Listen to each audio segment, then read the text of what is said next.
If you think the Beatles are overrated, what are you comparing them to? What I find hilarious is that it's 60 years later and we're still talking about this, yet you think that that's overrated. I think there's some confusion on how a rating system works. We ain't out here still talking about Herman's Hermits. When it comes to popular music, basically the better part of the last 100 years goes from Nickelback to the Beatles. Pat Boone and Imagine Dragons are all somewhere in here. Beatles were smart enough to recognize that Little Richard and Chuck Berry were the best music that was going on at the time.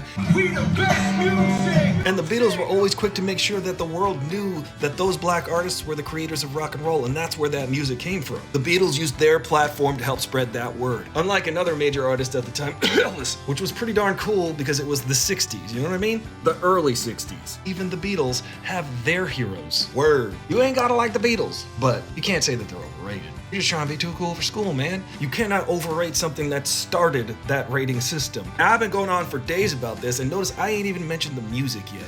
Paul McCartney is one of the greatest bass players who ever lived, and if you didn't even know he was a bass player, I can't.